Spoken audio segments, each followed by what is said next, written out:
전설야담 특집 귀신 등장 설화 9편 모음.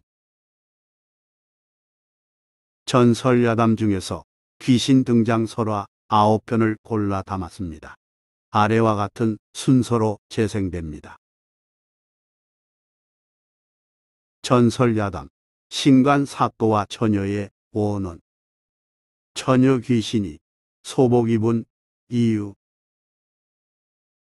인천 검단 사거리의 옛 이름은 원현입니다. 예전에는 역참이 있었는데 역참은 말을 갈아타는 곳이자 출장 공무원을 위한 객사를 가리키는 말입니다. 조선시대의 경우 원현에서 지방관리 또는 중국으로 가는 사신이 하루를 묵었습니다. 어느 해 신관 사또가 부임길에 원현에서 하루 묵었을 때의 일입니다. 사또가 밤에 잠을 청하는데 갑자기 서늘한 느낌이 들더니 여인의 흐느끼는 울음소리가 들렸습니다. 음산한 기운에 깜짝 놀란 사또가 눈을 번쩍 뜨니 소복 입은 처녀가 문을 조용히 밀면서 들어섰습니다. 사또는 머리맡에 놓은 장검을 집으면서 말했습니다. 걔 누구냐? 사람이면 대답하고 귀신이면 썩 물러가라. 이에 처녀가 말했습니다. 사또, 놀라지 마시고 부디 저의 원한을 풀어주옵소서. 담대한 사또가 침착하게 사연을 말해보라고 하자 처녀가 입을 열었습니다. 소녀는 이 고을 기생이었는데 정조를 지키다가 억울하게 죽어 객사 앞들에 안매장되었습니다. 부디 양지 바른 곳으로 이장하여 주시옵소서. 소복 처녀는 그렇게 말하고 사또에게 공손하게 큰절을 올린 뒤 물러갔습니다. 그 직후 사또가 안매장한 도민이 누구인지 말하라고 소리쳤지만 소복 처녀는 이미 사라진 뒤였습니다. 순간 퍼뜩 정신을 차린 사또는 꿈인지 생시인지 알 수 없어 방문을 벌컥 열었습니다. 달빛이 비치는 가운데 밤새가 슬프게 울 뿐 아무도 없었습니다. 그렇지만 가만 생각해보니 잠잘 적에 안에서 닫아 걸었던 상바라지문의 문고리가 벗겨져 있다는 점에 의문을 품었습니다. 누군가 다녀갔다는 말인가? 사또는 혼잣말로 중얼거리면서 아무래도 뭔가 사건이 벌어졌음을 직감했습니다. 날이 밝자 관하로 부임한 사또는 아전들을 이끌고 원현으로 갔습니다. 사또는 지난해 고을에서 행방불명된 기생이 있느냐고 물었습니다. 아전들은 서로 눈치를 보다가 4월이라는 이름의 기생이 갑자기 사라졌다고 대답했습니다. 사또는 그 부모를 당장 불러오라고 지시하는 한편 그 기생이 몸담았던 객주 주인을 불러 엄중한 표정으로 4월이에게 무슨 일이 있었는지 신문했습니다.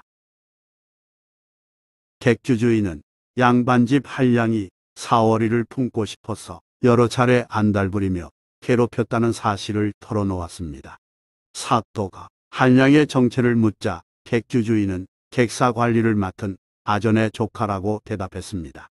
사또는 즉시 그놈을 끌고 오라고 명하면서 나졸들에게 원년 객사 앞들을 파라고 지시했습니다.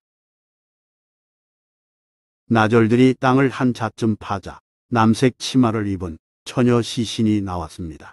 그때쯤 도착한 한량은 처녀 시신을 보더니 벌벌 떨었습니다. 사또가 이실직고하라고 호통치자 한량은 그날 달빛에 비친 4월이 자태가 너무 예뻐 껴안았는데 반항하게 그만 죽였고 객사가 빛나리라 땅에 묻게 됐다고 자백했습니다. 신관 사또는 살인범 한량을 한양으로 압송하고 4월이 시신을 따뜻한 언덕에 이장시켜 주었습니다. 그리고 조정에 알려 비록 기생이지만 죽음으로 정조를 지킨 4월이의 정조를 기리는 정려문을 원현에 세웠습니다. 사람들이 정조문으로 부른 정려문은 일제강점기에 없어졌다고 합니다. 한편 4월이는 기생 특유의 화려한 남색 치마를 입은 채 죽었는데 어찌하여 사또에게는 소복 차림으로 나타났을까요? 소복은 하얗게 차려입은 옷을 이르는 말이며 요즘에는 흔히 상중에 입는 상복으로 여겨집니다. 소복은 우리나라 전통 문화일까요? 결론부터 말하자면 그렇지 않습니다. 우리나라에서는 본래 고인이 생전에 입던 옷 중에서 가장 좋고 예복에 가까운 옷을 골라서 수의로 사용했습니다. 옛날 무덤에서 출토된 복장에서 그런 면모를 일부 확인할 수 있습니다. 그러다가 조선 후기에 이르러 염습용 수의를 따로 만들어 고인에게 입혔는데 옷감은 집안 형편에 따라 달랐습니다. 그런데 일제 강점기의 물자 수탈을 위해 비단 수의를 금지하면서 삼배 수의를 강제로 시행했습니다. 그 이전까지는 아주 가난한 경우가 아니면 삼배 수의를 시신에게 입히지 않았습니다. 따라서 조선시대 설화에 등장하는 처녀 귀신의 소복은 전통 문화가 아님을 알 수 있습니다. 그렇다면 어찌된 일일까요? 전설에서 처녀 귀신에 대한 설명은 대개 귀신의 목소리이지 겉에 걸친 의복이 아니었습니다. 흐느끼는 소리 혹은 기이한 소리로 처녀 귀신 등장을 알렸고 외모에 대한 표현도 거의 없었습니다. 그런데 구존되는 과정에서 처녀 귀신의 결백을 강조하고자 본래 입은 색깔옷이 아닌 소복으로 바뀌었습니다. 다시 말해 억울함을 호소하기 위한 시각적 장치로 실생활에서 속옷 겸 잠옷인 소복이 처녀 귀신 옷차림으로 설정된 것입니다. 또한 단정하게 묶은 머리가 아닌 풀어헤친 머리카락도 꾸미지 않은 순수함을 상징합니다. 요컨대 소복에 긴 머리를 한 처녀 귀신은 결백과 억울함을 강조한 가상의 모습이고 광복 이후 영화와 드라마를 통해 굳어졌습니다. 전설야담 달걀 귀신의 정체. 옛날 어느 날 한 젊은이가 흥청거리는 장터에서 시간을 보내다 뒤늦게 귀갓길에 나섰습니다.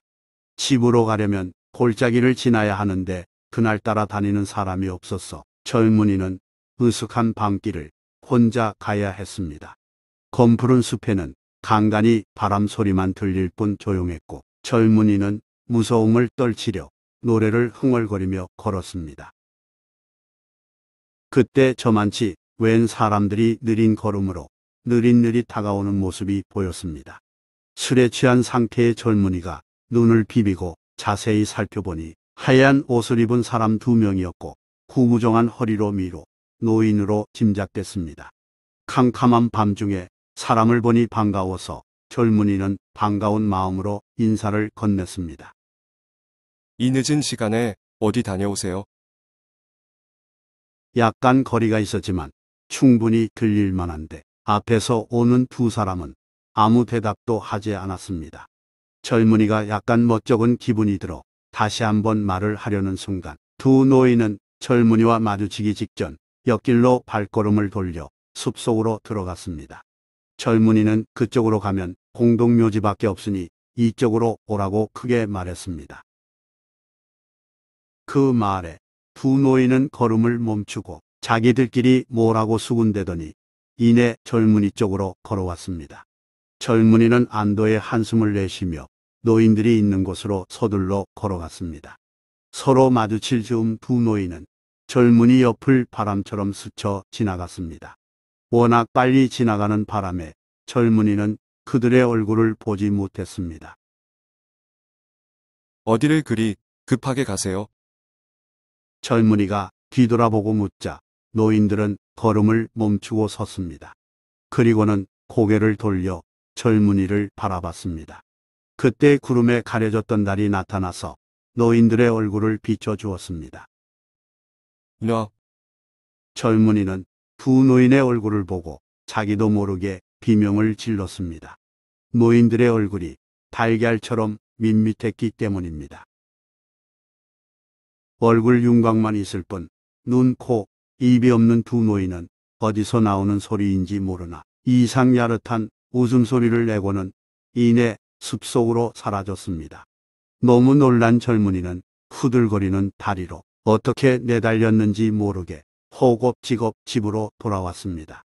무사히 도착하기는 했지만 젊은이의 몸에는 여기저기 생채기가 많았습니다. 충격이 워낙 컸는지 젊은이는 다음 날부터 시름시름 앓더니 달걀 귀신을 봤다라는 말을 남기고는 며칠 지나지 않아 죽었습니다. 마을 사람들은 처음에 그 말을 믿지 않았으나 어찌된 일인지 해마다 젊은이가 죽은 그 즈음이 되면 숲에서 달걀 귀신을 봤다라는 말을 남기고 한두 명씩 죽었습니다. 그러자 마을 사람들은 예전에 그 즈음 어떤 일이 있었는지 생각해봤고 한 노인의 죽음을 떠올렸습니다. 그 사람은 여러 해 전에 경기도 파주시 조리읍 탑삭골에 들어와서 홀로 사는 영감이었습니다. 그는 조그만 초막을 짓고 다른 사람들과 교류하지 않은 채 책만 읽으며 지냈습니다. 그는 뭔가를 잊으려는 듯 소리내어 낭독하곤 했습니다. 궁금해서 몇 사람이 찾아가 대화를 나눠보니 아는 게 많고 뭔가 신비감이 느껴지는 사람이었습니다.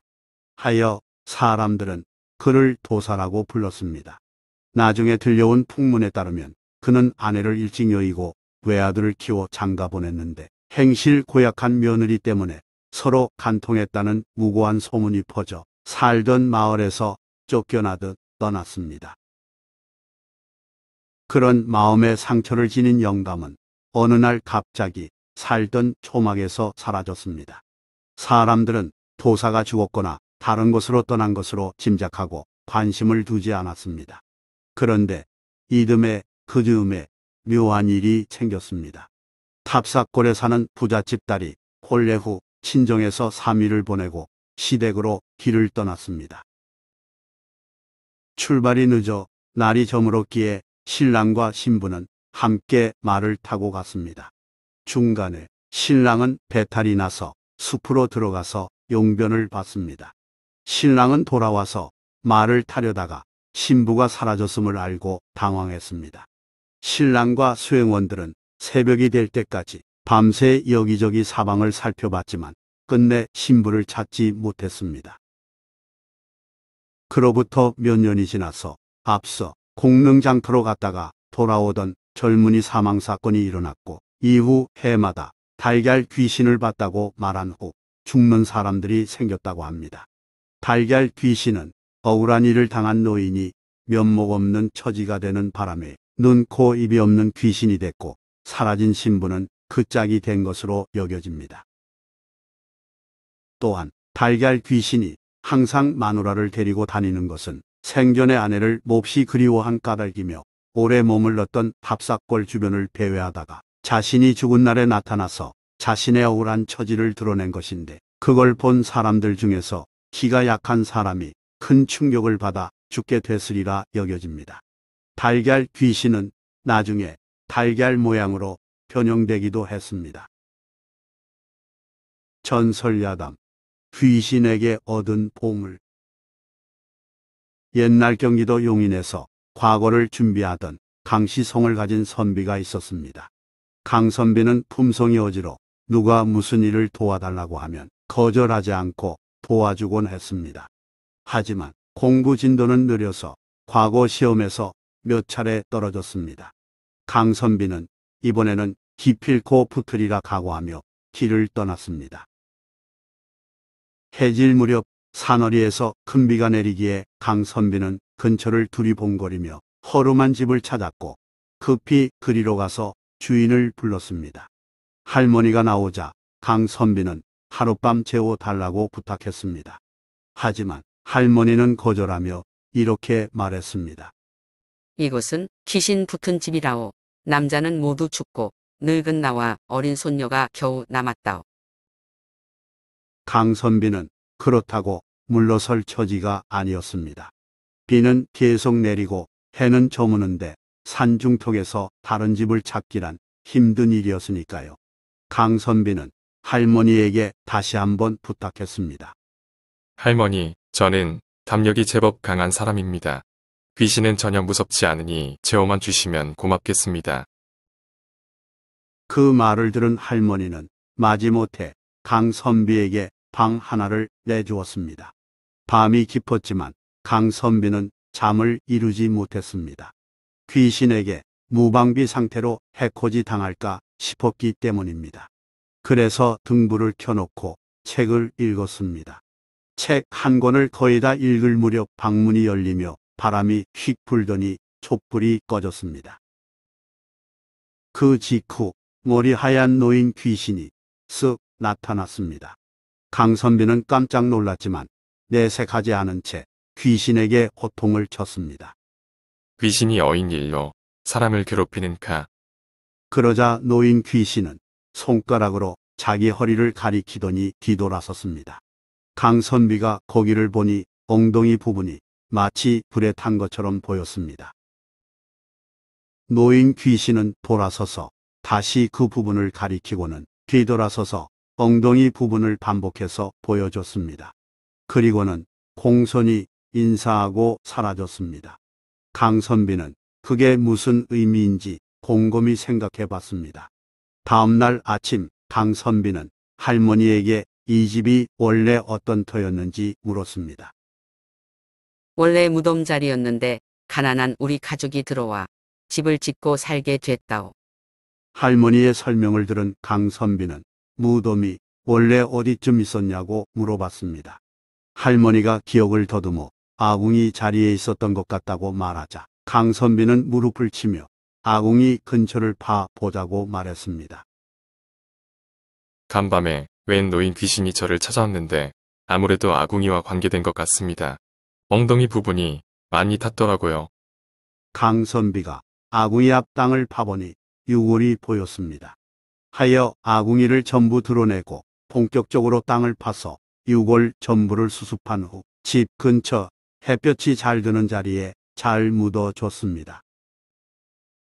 강선비는 그날 길을 떠나지 못하고 지친 몸으로 잠들었는데 꿈에 그 노인이 나타나서 말했습니다. 정말 고맙소. 하필 내 무덤 위에 아궁이가 있는 바람에 뜨거워 견디기 힘들었다오. 이 집 남자들에게 부탁하려 했건만 말도 꺼내기 전에 놀라 죽었지 뭐요. 내일 떠나시기 전에 울타리 밖 감나무 밑을 파 보시구려. 아침이 됐을 때 강선비는 할머니에게 꿈 이야기를 해준 후 울타리 근처 감나무를 찾아 그 밑을 파 보았습니다. 괭이 끝에 뭔가 걸리기에 봤더니 괴짝이었습니다. 열어보니 황금과 엽전이 가득 들어 있었습니다. 강선비는 할머니에게 일부를 나눠주고 나머지는 가지고 집으로 돌아와 평생 여유롭게 잘 살았다고 합니다. 전설야담, 악기 물리친 이기, 대감의 유체이탈. 조선 중엽 임진왜란이 일어났을 때 이기는 의병을 일으키고 군수물자 조달에 힘썼으며 젊은 세자를 보필하여 민심을 안정시키는 데 큰 역할을 했습니다. 그러나 광해군이 즉위한 후 1616년 숙천 부사로 있을 때 영모 혐의자 처리 사건인 해지옥사에 연관되어 탄핵받아 이천으로 유배됐습니다. 이기는 1619년 풀려나지만 이후 광해군의 정치에 불만을 품고 1623년 반정에 가담했습니다. 이때 호랑이 포획 전문 특수부대 착호갑사를 동원해 광해군을 몰아내는 데 일조했습니다. 그 공으로 69세 때인 1626년 2조 판서를 지냈으나 인원왕후 상기를 만 2년으로 주장하다가 태간의 탄핵을 받아 사직했습니다. 귀양한 이기는 크게 상심한 나머지 병이 나서 드러눕더니 일어나지 못했습니다. 이에 아들 이시백 등이 임종을 지키기 위해 밤새 둘러앉았습니다. 상태가 급격히 나빠진 이기는 자정에 숨을 거뒀고 가족 및 친척은 슬퍼하며 장례 준비에 들어갔습니다. 그런데 새벽달기 우울 무렵 이기가 갑자기 벌떡 일어났습니다. 사람들이 깜짝 놀라 당황했으나 이기는 아들에게 갈증이 난다며 물을 달라고 말했습니다. 잠깐의 소동이 인해 진정되자 물을 마신 이기는 하인을 부르더니 아랫마을로 가서 감나무 있는 집을 찾아 무슨 일을 하고 있는지 알아보고 오라고 지시했습니다. 사람들은 어리둥절한 표정을 지었지만 이기는 묵묵히 하인을 기다렸습니다. 얼마간 시간이 지났고 심부름 갔던 하인이 돌아와서 상황을 보고했습니다. 가서 보니 감나무 있는 집에서 무당을 불러 신굿을 크게 하고 있는데 이상하게 연평 대감의 상을 성대하게 차려놓은 채 춤추며 요란하게 굿을 하더라는 내용이었습니다. 여기서 연평 대감은 인조반정 공로로 연평부원군에 봉해진 이기를 이루는 호칭입니다. 하인이 말을 마치자 이기는 가족에게 자신이 겪은 이상한 일을 얘기했습니다. 이기는 한밤에 숨이 끊어진 후 영혼이 육신에서 빠져나와 허탈한 상태로 자신의 몸을 내려다보았습니다. 죽음은 이렇게 허망한 것이구나 생각할 때 어디선가 색동옷 입은 아이가 나타나더니 이기의 혼을 이끌고 어디론가 향했습니다. 그러다 감나무 있는 집 앞을 지날 무렵 머리를 풀어헤친 할머니가 나타나더니 색동옷 입은 동자에게 뭔가 귓속말을 했습니다. 그러자 동자는 이기에게 인사하고 사라졌으며 이번에는 할머니가 이기를 이끌었습니다. 할머니가 안내한 감나무 있는 집에서는 굿을 크게 하고 있었고 굿판 주위를 여러 귀신들이 둘러싸고 있었습니다. 그 집으로 이기가 들어서니 참석했던 귀신들이 여기저기 흩어졌습니다. 하지만 어떤 아이의 몸을 짓밟으며 서 있는 흉악한 형상의 귀신은 그대로 있었습니다. 귀신의 발밑에서 아이가 고통스러워하는 광경을 보자 이기는 화가 나서 자기도 모르게 소리를 질렀는데 입이 아닌 몸 전체에서 소리가 울려 퍼졌습니다. 이기의 호통에 흉악한 모습의 귀신은 연기가 흩어지듯 사라졌습니다. 그와 더불어 아이는 고통에서 벗어나 무사해졌습니다. 이렇게 되자 할머니는 이기를 비롯한 여러 귀신들에게 음식을 대접했는데 각종 음식 냄새를 코에 쏘이니 배가 부르는 포만감이 느껴졌습니다. 잠시 후 할머니는 이기를 집까지 안내해 줬습니다. 이기가 자신의 집으로 돌아오니 자기 육신이 자리에 그대로 누워있기에 그 육신 가까이 다가선 순간 어느덧 깨어났다고 했습니다. 다음 날 이기는 하인에게 그 무당을 데려오라고 시켰는데 불려온 무당의 얼굴을 보고는 깜짝 놀랐습니다. 유체이탈 상태에서 본 바로 그 할머니였기 때문입니다. 이기가 지난밤 일의 연유를 물으니 할머니 무당은 이렇게 설명했습니다. 어제 아이를 해치려던 악귀를 상대하고자 여러 신을 불렀으나 상대가 되지 않았고 마침 강림 도령이 재상님을 데려가는 걸 알게 되어 특별히 부탁해 아이를 구했습니다. 대감님의 영이 완전 기억을 잃기 전에 덕을 빌려 악귀를 물리친 것입니다. 할머니 무당은 그러면서 그 공로로 대감님은 몇 년 더 사실 수 있으실 거라며 감사 인사를 올렸습니다. 이기의 유체이탈 일화가 사실인지는 확인할 수 없지만 이기는 그 후 7년 정도 더 살았으며 1633년에 세상을 떠났습니다. 이기는 사후 영의정에 추정되었으며 인조묘정에 배양되었습니다. 전설야담 분 바른 귀신 남이 장군신. 옛날 한양에서 동네 아이들이 모여 제기차기 하며 놀 때의 일입니다. 어떤 처녀가 장옷으로 얼굴을 가린 채 붉은 보자기로 싼 보따리를 머리에 이고 걸어갔습니다. 이때 똘망똘망한 눈의 소년이 보따리 위에 앉은 요괴를 발견하고 손가락으로 가리키면서 주변 아이들에게 분 바른 귀신이 안 보이니? 라고 물었습니다. 다른 아이들은 아무것도 보이지 않는다면서 소년에게 무슨 헛소리냐는 반응을 보였습니다. 그렇지만 소년은 이상한 느낌이 들어서 아이들과의 놀이를 그만두고 처녀 뒤를 따라갔습니다.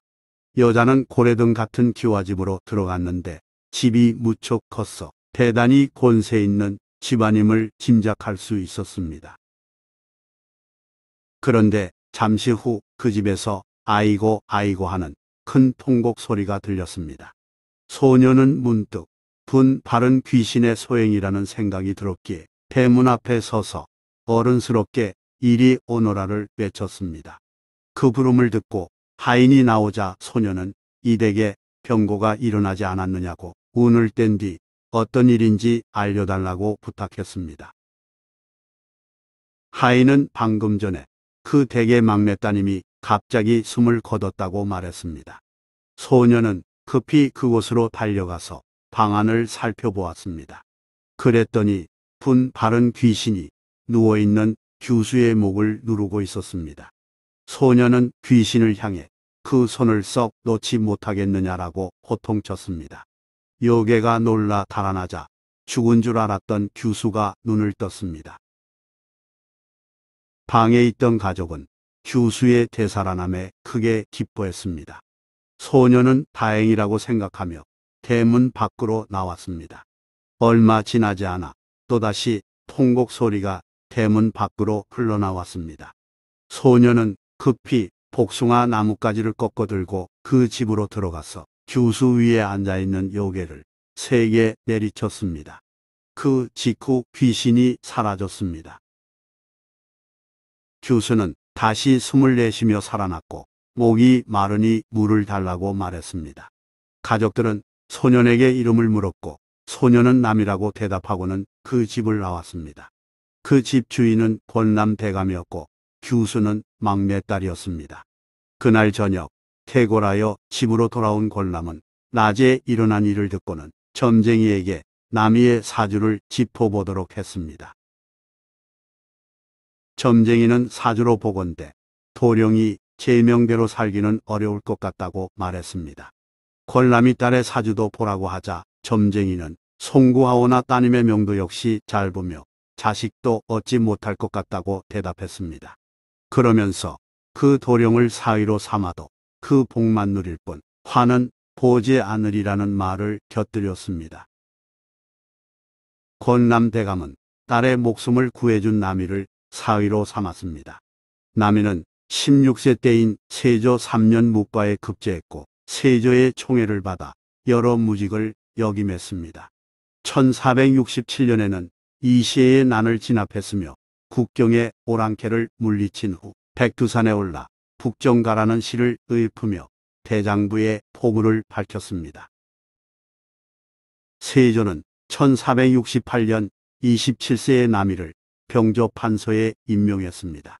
이로써 남이는 조선 역사상 최연소로 국방부 장관이 됐습니다. 하지만 남이의 출세를 시기하던 간신 유자광이 기회를 엿보다가 영모제로 모함했습니다. 어느 날 혜성이 떨어졌을 때 묵은 것을 없애고 새 것이 나타날 징조라고 말한 남이의 말을 반역으로 몰아간 것입니다. 1468년 등극한 예종은 왕권에 대한 위협을 느껴 남이를 국문 끝에 처형했습니다. 남이는 여러 업적을 남겼음에도 억울하게 죽임을 당했으며 한을 품고 죽은 까닭에 백성에게 많은 동정을 받았습니다. 무속인들은 정의롭고 힘세면서 억울하게 죽은 장군을 사당에 모시는데 남이가 그러했기에 장군신으로 모셨습니다. 한편 남이와 결혼한 부인은 옥사가 일어나기 전에 죽었고 권남도 1465년 세상을 먼저 떠났습니다. 공교롭게도 점쟁이의 예측이 들어맞은 셈이지만 권남이 점쟁이를 불러 남이와 딸의 사주를 받는지는 확실하지 않습니다. 따라서 역의 설화 및 사주팔자의 신빙성에 대해서는 각자 판단할 일입니다. 전설야담, 귀신이 곡할 노릇, 속담 유래. 옛날 어느 마을에 가난하지만 사이좋은 부부가 살았습니다. 두 사람은 슬하에 자식이 없어 항상 쓸쓸함을 느꼈기에 틈날 때마다 성황당에 가서 함께 열심히 기도했습니다. 그래도 아이가 생기지 않자 어느 날 부인이 영험하다는 삼신산을 찾아가서 기도하다가 잠깐 잠이 들었습니다. 그때 한 노인이 나타나더니 여인에게 이렇게 말했습니다. 너의 정성이 지극하니 애를 낳게 해주겠노라. 내가 돌아가는 길에 산삼이 한 뿌리 있을 터이니 케어 먹으면 자식을 갖게 될 것이니라. 노인은 이렇게 이러고는 사라졌습니다. 부인이 깜짝 놀라 깨어보니 꿈이었습니다. 꿈에서 노인이 가르쳐준 곳으로 부인이 가서 보니 정말 산삼이 있었습니다. 부인은 조심스레 산삼을 캐어 집으로 돌아와 남편에게 꿈 이야기를 한 후 산삼을 다려 먹었습니다. 그랬더니 정말로 태기가 생겼고 옥동자를 얻었습니다. 부부는 웃음 속에서 세월 가는 줄 모를 정도로 즐겁게 살았습니다. 부부는 이 아이가 7살이 됐을 때 공부를 시키려고 서당으로 보냈습니다. 그런데 아이는 하라는 글 공부는 하지 않고 활과 화살을 만들어 여기저기 사냥만 다녔습니다. 아이는 부모에게나 선생에게 혼나고 종아리를 맞기 일쑤였으나 여전히 공부를 전혀 하지 않았습니다. 아이는 어느덧 나이 18세 청년이 됐지만 자기 이름조차 제대로 쓰지 못했습니다.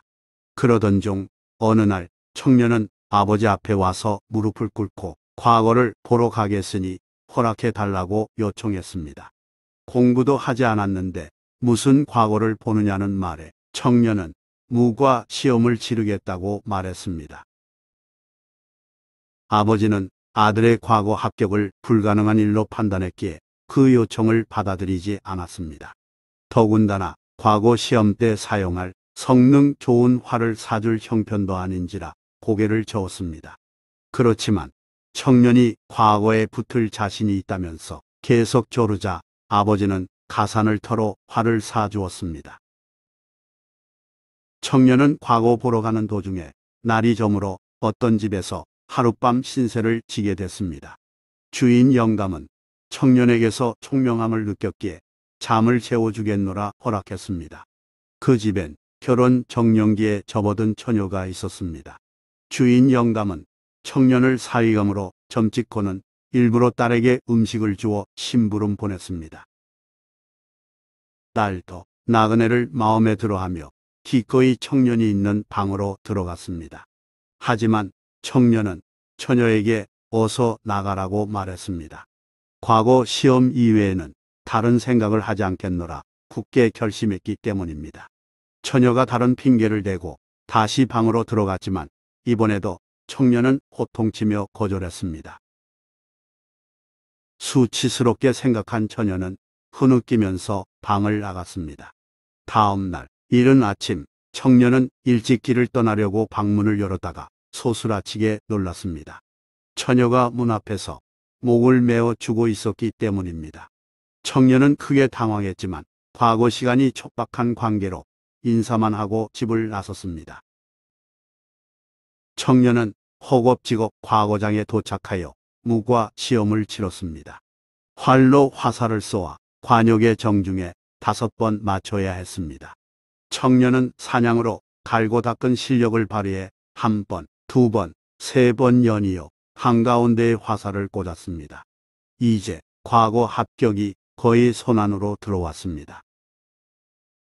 그런데 자신만만하게 4번째 화살을 쏘는 순간 난데없는 회오리 바람이 불어와 화살을 꺾어버렸습니다.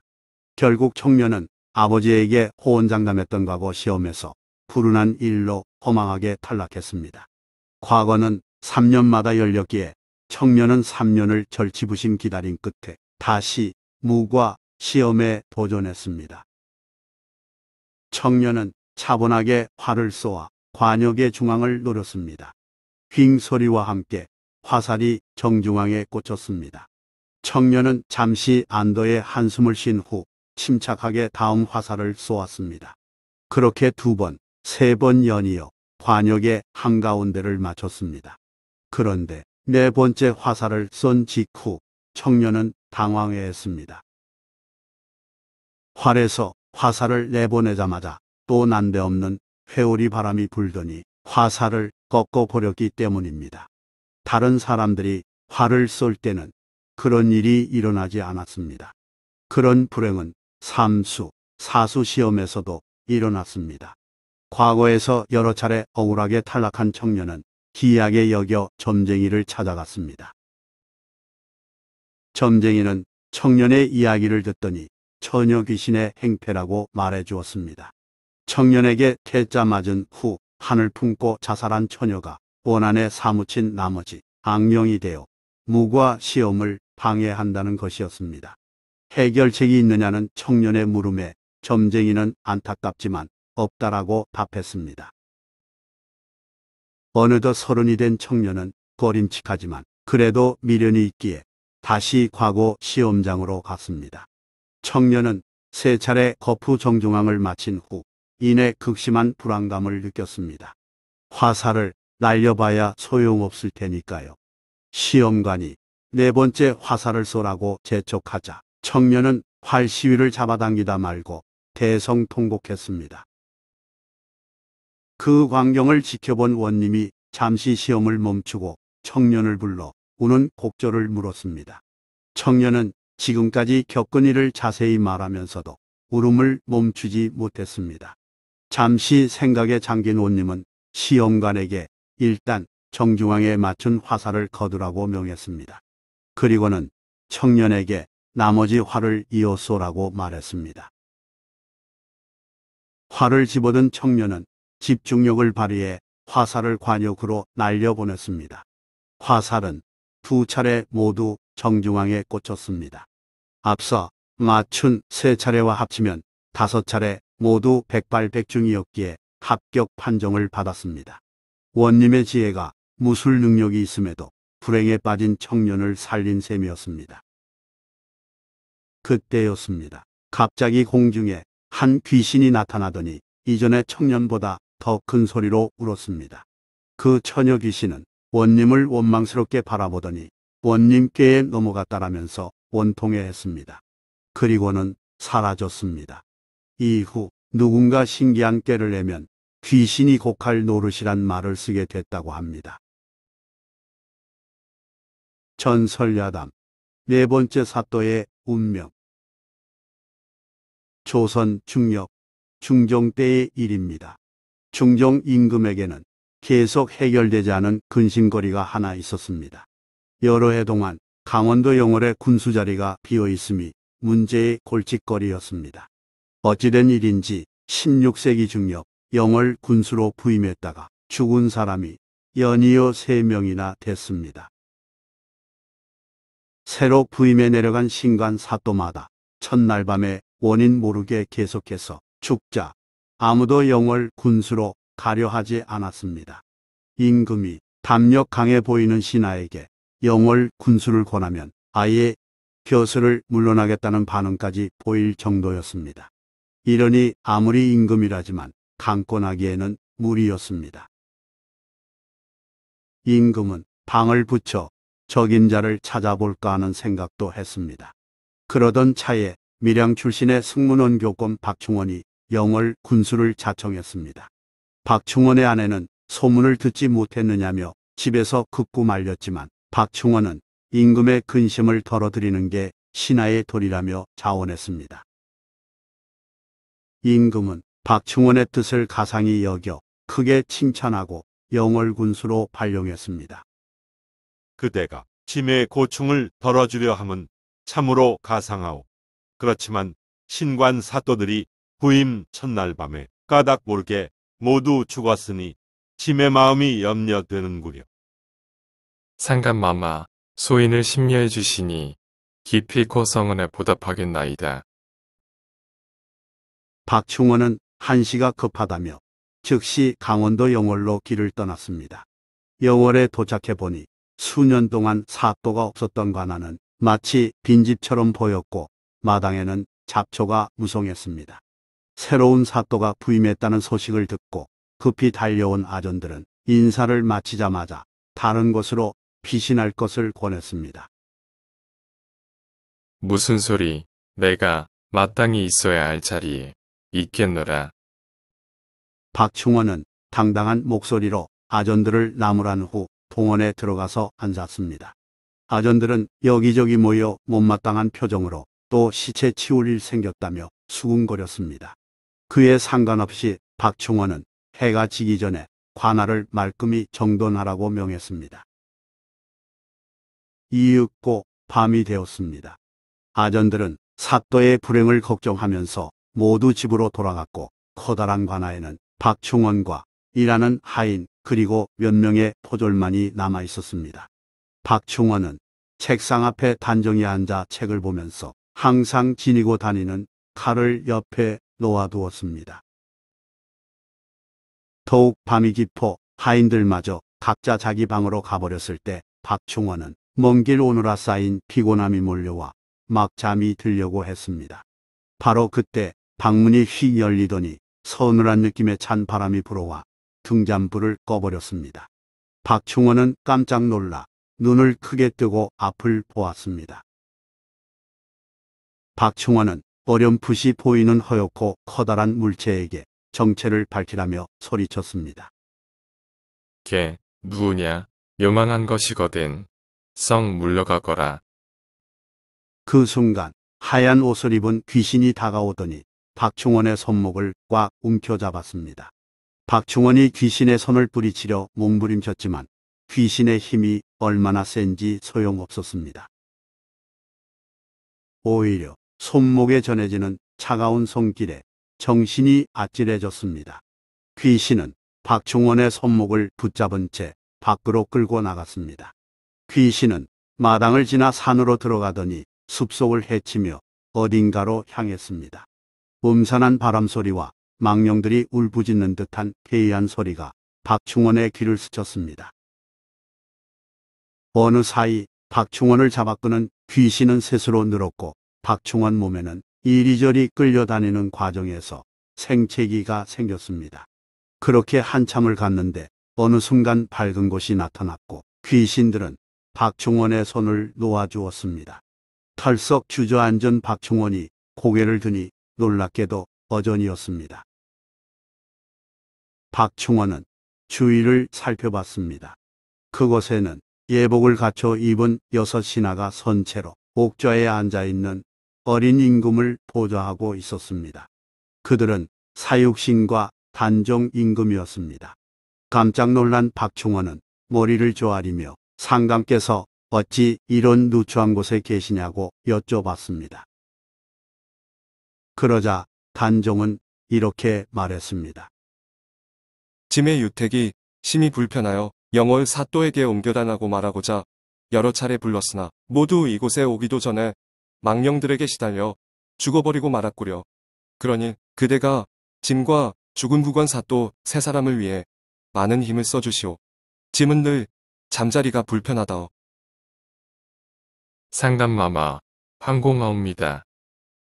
박충원은 엎드려 울음을 터뜨렸고 그 소리에 놀라 잠에서 깼습니다. 사방을 둘러보니 자기 책상 앞인지라 직전 이룬 꿈이 분명했습니다. 그런데 박충원의 옷이 여기저기 찢겨 있었고 몸에는 나뭇가지에 긁힌 생채기가 있었습니다. 참으로 기이한 일이었습니다. 어느덧 먼동이 트며 날이 훤히 밝아오고 있었습니다. 얼마 지나지 않아 신임 사또의 시신을 치우러 봉원에 들어서던 아전들은 무사한 사또를 보고 깜짝 놀랐습니다. 귀신이 아닌지 눈을 비비고 보기도 했습니다. 박충원은 그런 아전과 포졸들을 향해 단종 임금의 무덤을 찾아보도록 지시했습니다. 단종의 무덤을 찾는 일은 쉽지 않았습니다.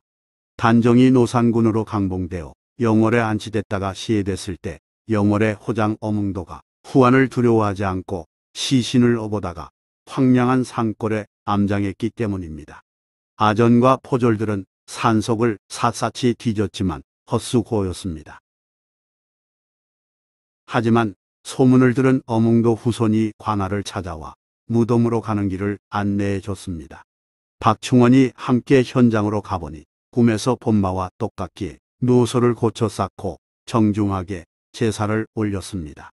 사람들은 신임 사또의 현몽에 모두 놀라워하며 정성껏 제사를 받들었습니다. 박충원은 자신보다 먼저 부임했다가 불기에 계기된 전임 사또 세 사람의 제사도 잘 지내줬습니다. 이와 더불어 흉흉했던 민심이 가라앉았습니다. 박충원은 이 사실을 한양의 상감에게 보고했으며 이후 부임하는 사또가 죽는 일은 없어졌다고 합니다. 박충원 후손은 훗날 낙천 비각을 세워 그 일을 알렸습니다. 전설하담, 갑자기 사라진 사또의 딸.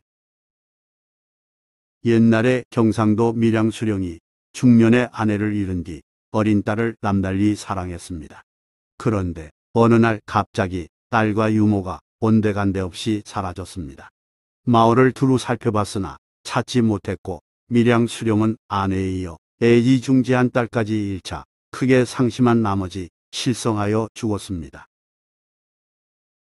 그 후 어찌된 일인지 밀양수령을 새로 제수받은 자들은 근무지에 도착하는 그날 밤에 모두 죽었습니다. 흉흉한 소문이 금방 퍼져서 밀양수령 자리를 기피하는 현상이 벌어지자 나라에서는 급기야 지원자를 모집하기에 이르렀습니다. 중요한 자리를 비워둘 수 없었기 때문입니다. 여보, 내가 한번 나서 보겠소. 그때 시골에 직거하고 있던 나이 60세에 이른 한 무관이 아내와 상의한 뒤 자원했습니다. 어차피 죽을 목숨, 벼슬이라도 해보고 싶은 심정에서였습니다. 임금은 그를 가상히 여겨 당일로 벼슬을 내렸습니다. 죽음을 각오한 무관은 단신으로 부임하려 했으나 아내가 동행을 요청했습니다. 무관의 아내는 지혜와 담력을 겸비한 인물이었습니다. 그날 밤 아내는 남편을 내하에 있게 하고 자신은 남자 옷으로 갈아입은 뒤 관사에 남편 대신 앉아 동정을 살폈습니다. 한밤중이 되자 갑자기 어디에선가 바람이 불어와 촛불이 꺼졌습니다. 아내는 긴장한 채 방문을 주시했습니다. 아니나 다를까 잠시 후 방문이 저절로 열리더니 어떤 처녀가 온몸에 피를 흘리고 머리를 풀어헤친 채 발가벗은 몸으로 섬광같이 방 안으로 들어왔습니다. 입을 닫힌 처녀 귀신이었는데 그 손에는 광가에서 볼 수 있는 영트림 그림이 있고 방울을 탄 붉은 깃발이 들려 있었습니다. 갑작스러운 일이었지만 부인이 당황하지도 놀라지도 않으며 먼저 말했습니다. 너는 필시에 풀지 못한 원한이 있어. 호소하러 왔구나. 내가 반드시 내 원수를 갚아줄 테니 모름지기 조용히 기다리고 다시는 나타나지 말라. 그러자 처녀는 공손히 인사하고 사라졌습니다. 다음 날 아침이 밝았습니다. 궁교, 아전, 관노들이 죽었을 시체를 치우려 멍석 들고 나타났다가 멀쩡한 신임 수령을 보고는 모두 크게 놀라워했습니다. 신임 수령은 어제 숙직하지 않았던 자들의 죄를 다스려 질서를 세웠습니다. 이어 수령은 아내에게 간밤에 있었던 일을 물었습니다. 아내는 그 일을 낱낱이 말한 뒤 수령에게 다음과 같이 부탁했습니다. 아무도 모르게 염탐하여 만약 이름이 주기인 자가 있거든 여러 말 마시고 엄한 형벌로 신문하여 공수를 받으십시오. 여기서 공수는 죄지은 당사자의 자백을 이르는 말입니다. 조사해보니 본청 집사 중에 죽이라는 성명을 가진 자가 있었습니다. 수령은 곧장 그를 결박하여 큰 칼을 채워 형틀 위에 올려놓고는 쩌렁쩌렁한 목소리로 신문했습니다. 아무개 수령의 아기시 거처를 너는 필시 알 것이니 숨김없이 말하라. 간밤에 죽음을 면한 수령이 이처럼 당당히 호통치자 사람들은 수령에게 신령한 능력이 있다고 믿었습니다. 살아있음도 용한데 자신있게 범인을 지목한 까닭입니다. 그렇게 생각하기는 주기 역시 마찬가지여서 겁에 질려 흑빛이 된 얼굴로 곡절을 말하기에 이르렀습니다. 사또, 소인을 죽여주시옵소서. 사연인즉 처녀에게 흑심을 품었던 주기는 유모를 먼저 유혹한 후 유모로 하여금 처녀와 함께 중루로 나오게 했습니다. 주기는 처녀를 겁탈하려 했으나 반항하자 두 사람을 모두 살해하여 안매장했다고 자백했습니다. 이에 수령은 두 사람에 대한 살인죄를 물어 주기를 그날 때려 죽였습니다. 또한 수령은 처녀 시체를 파내어 의복과 관을 갖춰 다시 장사 지낸 뒤 죽루를 부수고 대나무 숲을 베어버렸습니다. 유모와 처녀가 대나무 숲에서 봉변을 당했고 그 안에 묻혔기 때문입니다. 그렇다면 밀양 수령의 아내는 어떻게 범인을 안았을까요? 그 단서는 처녀 귀신의 손에 들린 붉은 깃발에 있습니다. 처녀 귀신은 범인의 한자 이름 주기를 이동모 주기로 바꾼 후 다시 그 의미를 풀어 붉은 깃발로 나타낸 것입니다. 사또의 아내는 그걸 풀어냈고요. 전설야담, 저승딸을 만난 이승의 부모. 옛날 중국 회양 땅에서 안씨 부부가 늙음하게 딸을 하나 두었는데 슬기롭고 예쁘게 자라기를 바라는 마음으로 혜이라고 이름 지어줬습니다. 혜이는 부모의 기대대로 총명하고 영리한 모습을 보였기에 부모는 아이를 서당에 넣어 글을 배우게 했습니다. 글 공부가 참 재미있어요. 서당에서 홍일점이었던 혜이는 여러 사내 아이 중에서 소년상과 특히 친하게 지냈습니다. 상 역시 책을 좋아했으므로 공통점을 통해 둘은 소꿉 동무에서 차차 사랑의 감정을 갖게 됐습니다. 그러다 어느 날 상이 집안 형편 때문에 서당을 그만두게 됐고 혜이는 원치 않는 이별을 해야 했습니다. 세월은 금방 흘러 혜이 나이 18이 되자 부모는 혼처를 구했습니다. 하지만 혜이는 죽어도 결혼하지 않겠다면서 왕당히 버티었습니다. 부모는 그 이유를 알 수 없어 답답해했고 어머니의 간곡한 설득에 혜이가 어렵게 입을 열었습니다. 그이가 아니하면 저는 혼자 살겠어요. 어머니가 남몰래 알아보니 상의 집안은 너무 가난하여 혼사는 꿈도 꾸지 못할 상황이었습니다. 혜이 어머니는 남편에게 이 일을 의논했고 부부는 딸 혜이의 뜻을 받아들여 상의 집에 정식으로 매파를 보내 혼례를 성사시켰습니다. 상의 집이 너무 가난하므로 대릴 사위로 삼아 한 집에서 살게 됐고 둘은 행복에 겨워했습니다. 풋사랑의 달콤함 꿀같은 신혼에 둘의 얼굴에는 웃음이 가득했습니다. 혜이 부모는 비록 가난하나 잘된 혼사라고 생각하며 딸 부부의 백년애로를 기원했습니다. 그 무렵 도적들이 금성 땅에서 군사를 일으켜 승승장구하여 회양으로 쳐들어왔습니다. 반란군 중 우두머리인 김장군은 닥치는 대로 재물을 빼앗아 악명을 떨쳤습니다. 김장군은 여러 집을 약탈하다가 아름다운 혜이를 발견하고는 즉시 납치했습니다. 남편 상은 반란군 발에 짓밟힌 채 끌려가는 혜이를 바라보며 눈물만 흘렸습니다.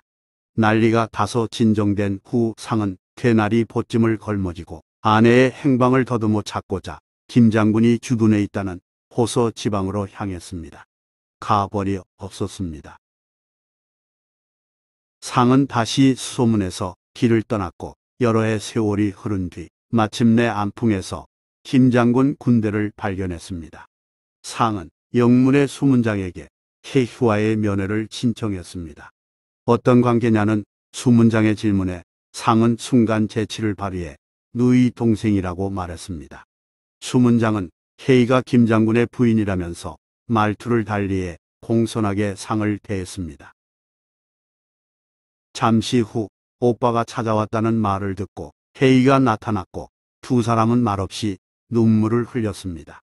수문장이 의심할까봐 붙잡았던 몸을 이내놓고 다시 얼굴을 바라보니 혜이는 한층 성숙한 몸매를 지닌 아름다운 여인이었습니다.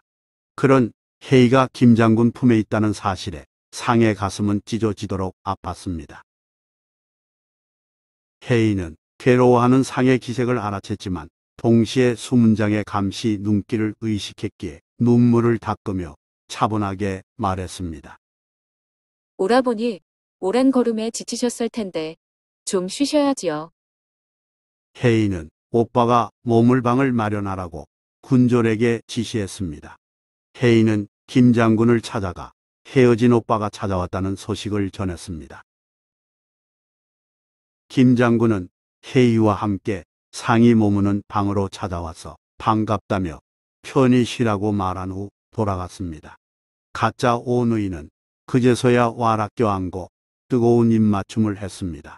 상은 아내의 옷을 벗기려 했지만 혜인은 그것만은 안 된다면서 조금만 참아달라고 부탁했습니다. 들키면 죽음을 면치 못함을 알기에 둘은 욕망을 참았습니다.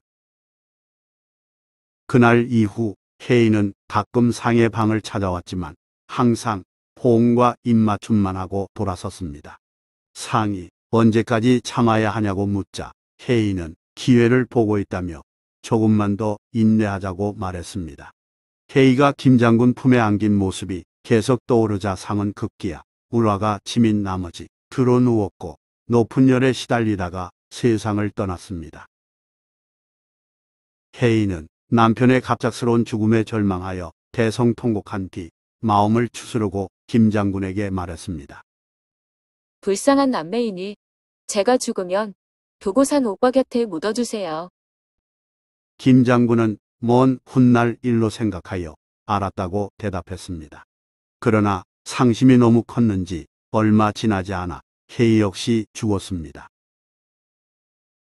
김 장군은 약속대로 아내의 시신을 도고산 중턱 오빠 무덤 옆에 안장시켜 주었습니다. 그로부터 수년이 흐른 어느 날 혜희 부모 집에서 살던 하인이 장사하고자 안풍 땅을 밟았습니다. 상인이 저녁에 도고산 밑을 지나가다 큰 기와집을 발견하고 멋지다고 감탄할 때 젊은 여자가 나오더니 예전 하인을 알아보며 반가워했습니다. 상인은 한때 상전으로 모셨던 혜희를 보더니 아시아니냐며 크게 놀랐습니다. 이어 남편 상까지 밖으로 나오자 상인은 부부가 의좋게 지내는 모습이 보기 좋다며 기뻐했습니다. 혜희는 김 장군이 이곳에 살게 해주었다고 설명해 주면서 집에 전달해 달라면서 편지 한 장을 상인에게 주었습니다. 상인은 그 편지를 들고 혜희 부모의 집을 찾아갔습니다. 혜희 부모는 죽었으리라고 여겼던 딸 부부의 편지를 받고 자신들의 눈을 의심했습니다. 부모는 그날 즉시 출발하여 도고산으로 향했습니다. 그런데 부모가 막상 도고산에 도착해 보니 기와집은 없었고 그 자리에 무덤 2개만 나란히 있었습니다.